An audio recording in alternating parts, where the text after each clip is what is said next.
We keep the wildlife in the park because we have a fence. But sometimes, as nature would be, they break away from the fence. So while you are doing your morning walk, you might encounter a lion. Please be careful. It is not tamed, it is wild. Let me also inform you that Nairobi is the home of the United Nations Environmental Programme, the only UN agency headquarters in the global south. So, discussing matters environment, you are in the correct city. And if you need any referencing, the UNEP is right here. Let me also volunteer some additional information that Kenya, a few kilometers from where you are seated, scientists, including myself as a scientist, discovered and located the earliest remains of man on Earth. In other words, this is where humanity began.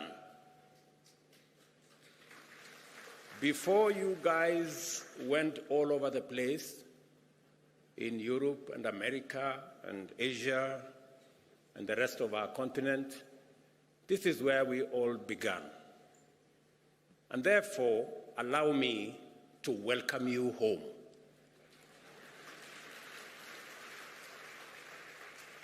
And in a few months, we are having a conversation as Kenyans. In a few months, we are seriously considering abolishing any visa requirement because it is unfair to ask anybody coming home for visa.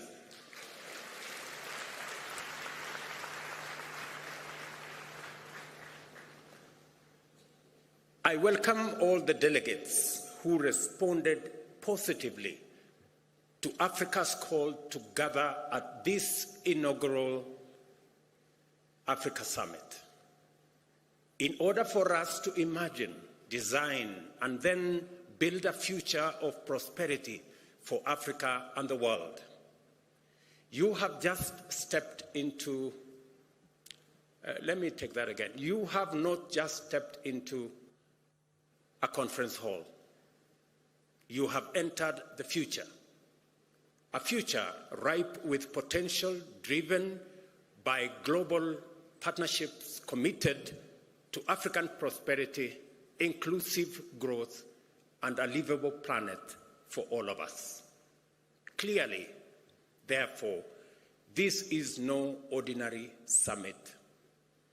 We are not here just to talk about Africa or climate change in the usual way,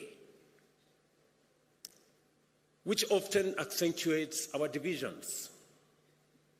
You all remember the North versus South, developed versus developing, polluters versus victims, and the whole of that conversation. And even within our own government, sometimes we have conversations around economic development, so badly needed for us to achieve stable and dignified livelihoods, and is often cast as a trade-off with environmental stewardship as if they are mutually exclusive, when in actual fact, they are positively reinforcing. Let me be clear. These conversations are necessary. Africa's carbon footprint remains small, but the human toll of climate change is disproportionately high. The urgency to address loss and damage and to configure Appropriate financial mechanisms for resilience grows with each extreme weather event and each bout of climate-induced insecurity. A complex interplay of needs and responsibilities is a daily challenge, but it should not lead to a deadlock. We must be alert to the fact that they can sometimes blind us to the bigger picture.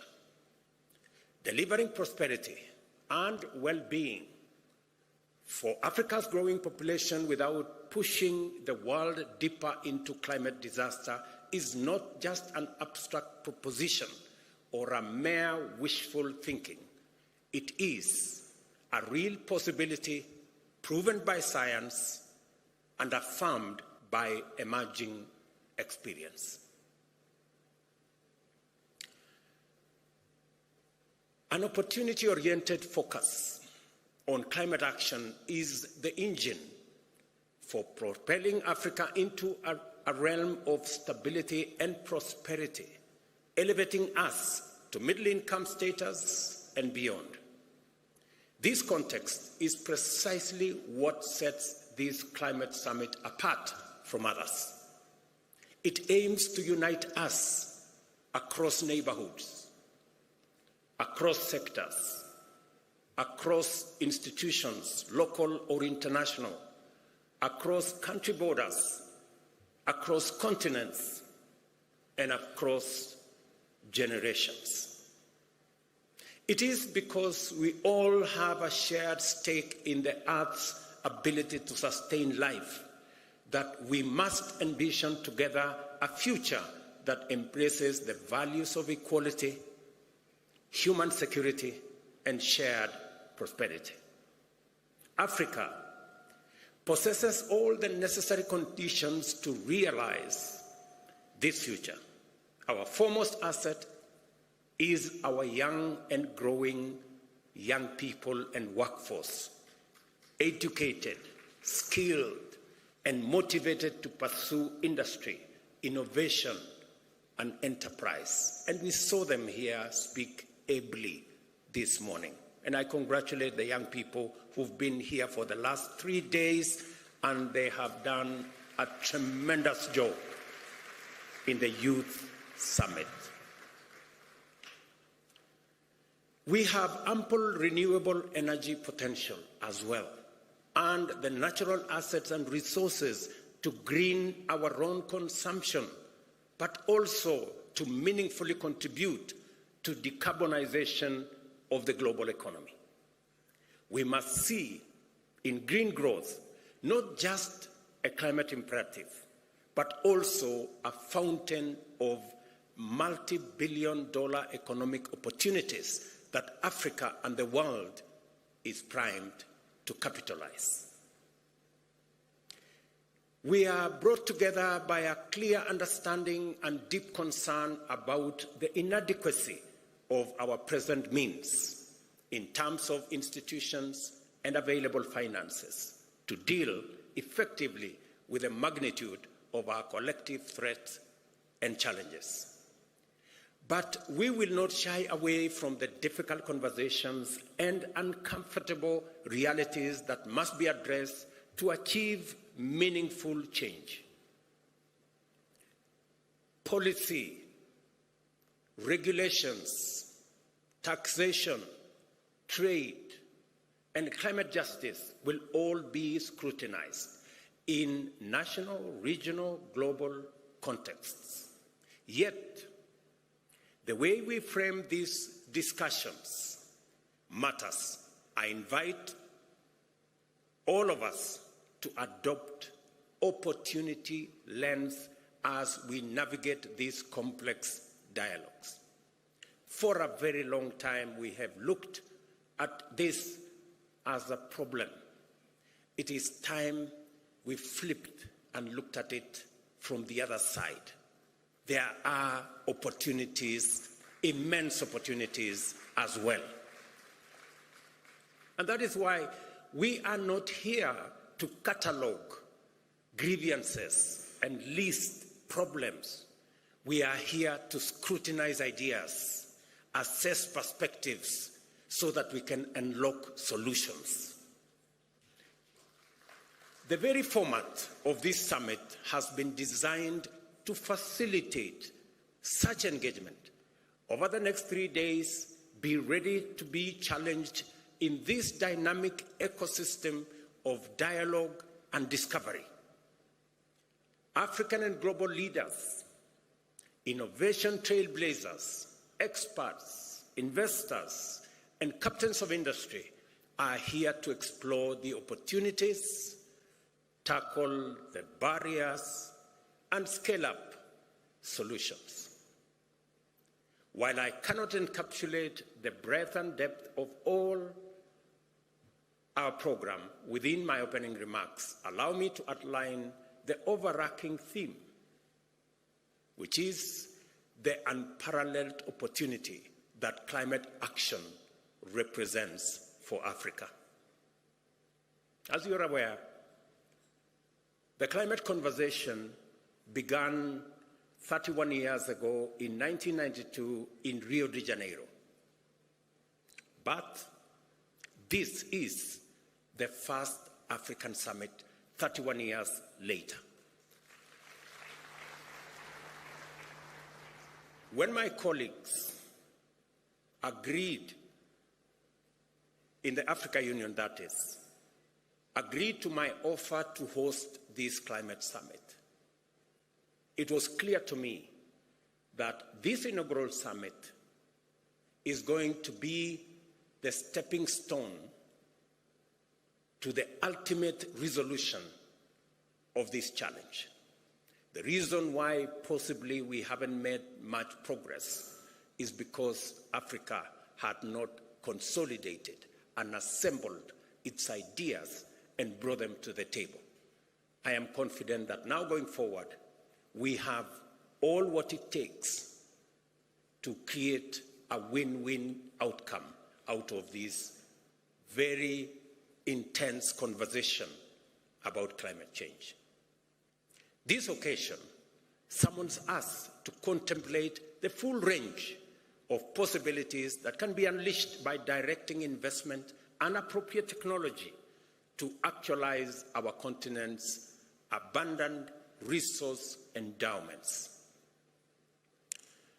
Let us look, for example, at food production and the protection and expansion of our invaluable natural carbon sinks, which stand at the intersection of our environment and ecology on one end, and economic opportunities on the other end.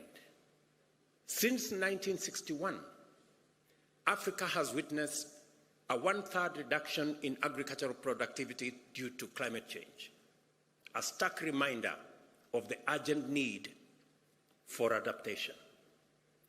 Yet, much of the world is just waking up to the merits of restorative agriculture, a practice that already resonates with African farming practices. By building on the wealth of indigenous knowledge, we can scale, enhance, and even monetize our agricultural systems.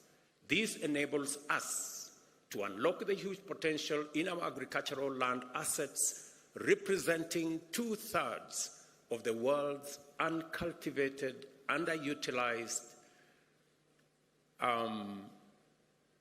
arable land, to feed our growing populations, and to do so in harmony with our invaluable natural carbon sinks.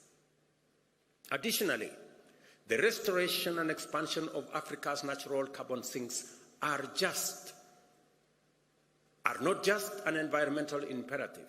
In fact, they are an unparalleled economic goldmine. They have the potential to absorb millions of tons of CO2 annually, which should translate into billions of dollars if we were living in a fair world, improve livelihoods, and millions of opportunities across this continent. And I was having a conversation yesterday about a banker of one of the big multinational banks. And he was telling me about Africa's GDP. And GDP is about assets. It's about what you have. We have the carbon sinks that serves the world, cleans our environment, acts as sequestration of carbon that is produced by others. But we get nothing for it. It's not anywhere in our balance sheet. Everybody's assets are in their balance sheet. Some of ours are not in that balance sheet. The day we put our whole assets in our balance sheet, you will know that we are a very wealthy continent.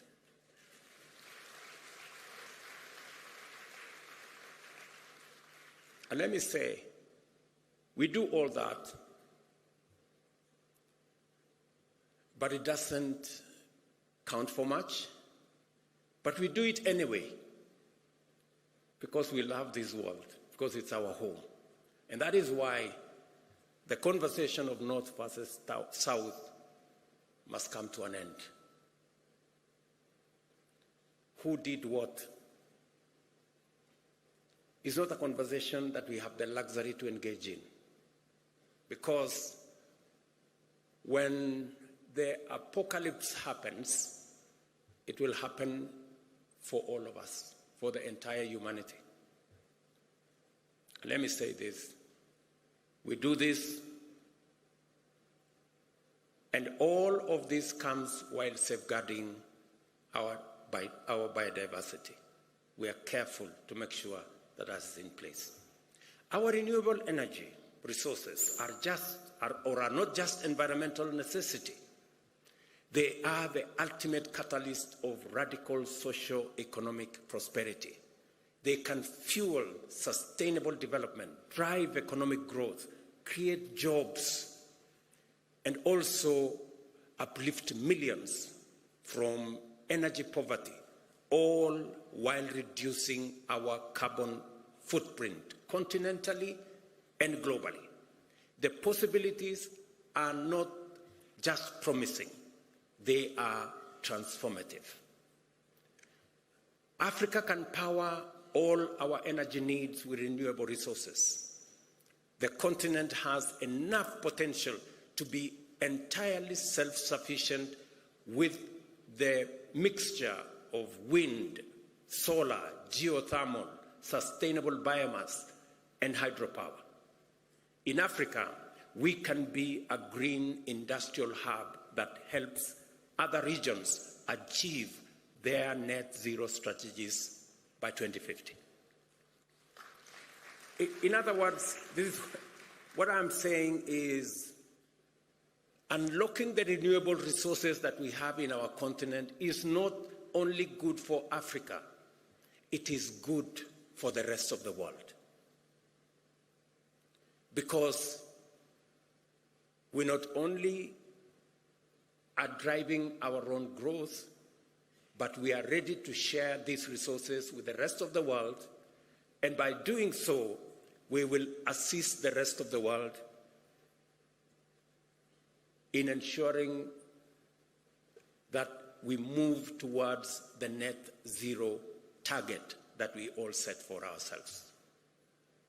And for Africa, renewable resources, it is not just the volume, but also the non-seasonality of our renewable energy that stands out. The nearly year-round sunshine makes Africa's solar potential particularly unique, perfectly suited to industrial energy demands, something that is challenging in other areas, especially in temperate climates. Kenya, for example, serves as a good example of what is possible. Our national grid currently operates at 3 gigawatts, with 93% of that power being renewable.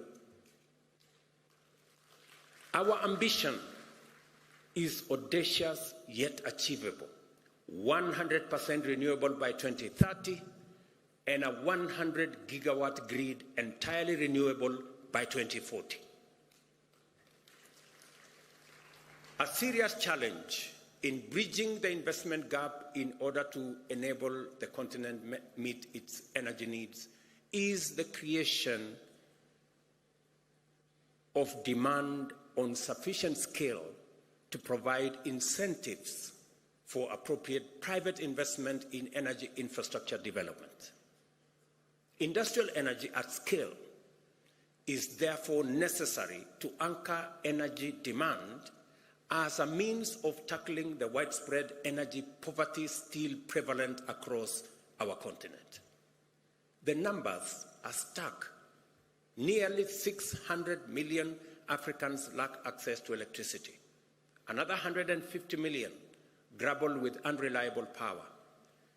And almost 1 billion have no access to clean cooking energy.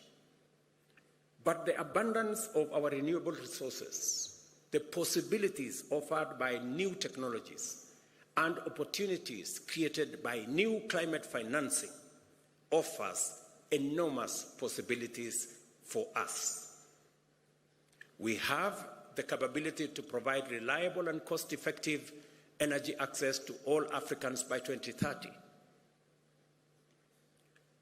The green transformation of both production and consumption is not optional. It is an imperative. The global demand for such solution is already gaining momentum. Our strategic proximity to substantial reserves of metal and minerals necessary for the global energy transition makes Africa an attractive candidate to become a global hub in green industrial supply chain, from refining metals and minerals to constructing and assembling electric motor vehicles, batteries, and other components. Let me invite you to this unprecedented geo-economic opportunity for Africa.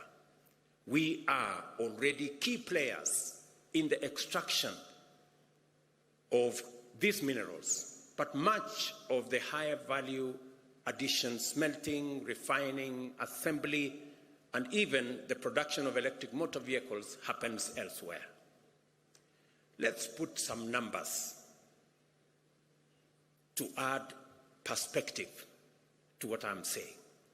By 2025, the mining of battery critical minerals, nickel, lithium, cobalt, is estimated to generate some $11 billion in value. If we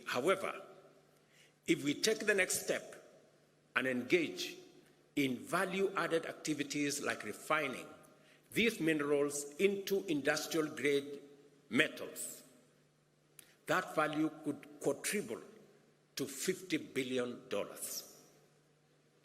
And if we consider the end-to-end value chain for electric vehicles, including the battery pack and all other components, the market value skyrockets to an astonishing $7 trillion.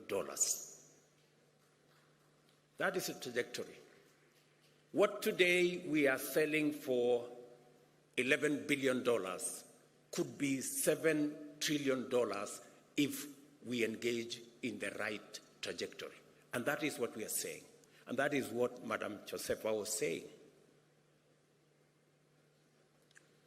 What these figures clearly demonstrate is that Africa can no longer afford a minimalist, short-termist, raw material-based approach. The time has come for us to break out of the shackles of low ambition. We must now begin to aim higher and strive for more and better outcomes. As we work towards capturing more economic value from these opportunities, we are not just building a resilient and prosperous continent. We are also contributing to a more balanced and stable global economy. It is the only way, ladies and gentlemen, we are going to stop the migration using rickety boats from one continent to another. It is the way that we are going to stop the negativities. We need to balance our development, and we have the assets to do it, and we have the ambition to do it, and we want to do it together. Trillions of dollars globally are looking for green investment opportunities as the pressure to tackle climate change and crisis heightens. Africa holds the key to accelerating decarbonization of the global economy. It is a statement of fact. Africa holds the key to decarbonizing the global economy, whether it is industrialization, whether it's manufacturing. We are not just a continent rich in resources. We are a powerhouse of untapped potential, eager to engage and fairly compete in the global marketplace. Consider this. Every year, Africa needs to generate approximately 30 million jobs, new jobs for that matter, to accommodate its rapidly expanding workforce. These are not just numbers. They are not just statistics. These are 30 million opportunities to build our future, 30 million dreams that can be fulfilled through climate-proof avenues of growth, and 30 million steps towards shared prosperity. The examples I have shared with you are not mere statistics. They are pragmatic routes for Africa to not only participate in the global economy, but to excel and to grow. I accept that it is one thing to say what is possible, and entirely another to make it happen. For example, infrastructure is expensive. It needs finance and finely tuned policies to attract investors. It needs technical know-how and agile institutions. A major concern that we all know and we all appreciate is cost of capital in Africa, acting as a most prohibitive barrier to our progress. Private investors charge high premiums driven by both real but mostly perceived risks. It is not a secret that we are paying at least 5 times as much as advanced economies to borrow from the financial market. It's a fact, documented. Like many of us, a few years ago, I would have believed the challenges were too great and the barriers too high. Today, I see them differently, as mere tests of our collective will and ingenuity. We should develop effective policies and regulations that catalyze investment and entrepreneurship and unleash the creativity of local business. We must transform Africa's resource wealth from mere potential into real opportunities by directing large-scale investments that will actualize the possibilities that exist and await our citizens in present and in future generations. Let's make no mistake, however, we have no choice but to approach this colossal task with clear minds and open eyes.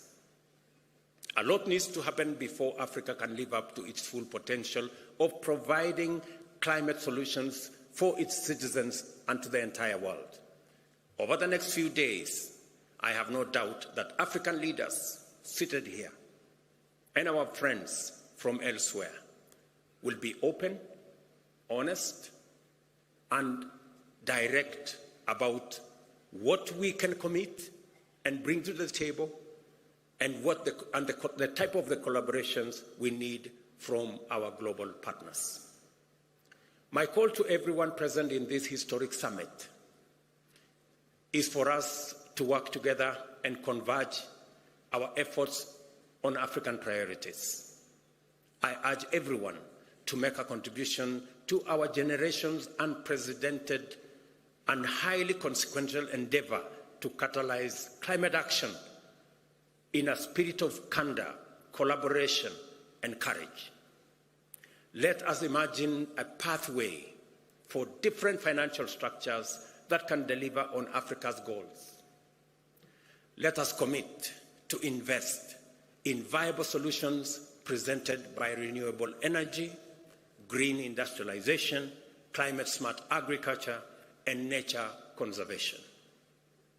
I am confident that we are all inspired by the possibilities before us and galvanized by the demands of this critical time to engage productively, collaborate successfully, and conclude the Africa Summit with a Nairobi Declaration on green growth and climate finance agenda that will commit us to pursue a climate-positive path to propel Africa's economy and promote job creation in a manner that limits our emissions and aids global decarbonization efforts. Excellencies, ladies and gentlemen, friends, this summit is a moment to imagine a bold and radically affirmative African future. We are here to envision a continent that links markets and connects resources with demand, unlocking massive economies of scale, a continent that offers an economic backbone for a decarbonized world, a continent that thrives and shapes climate-proof future for all. So, as we immerse ourselves into the array of complex issues during the summit, let us fix our gaze firmly upon the horizon of possibilities. The future is not just something to hope for. Neither is it something to merely wish or wait for. The future is for us to conceptualize and actualize, starting now. That is what we have come to do at the Africa Climate Summit. Welcome to the future, and I thank you.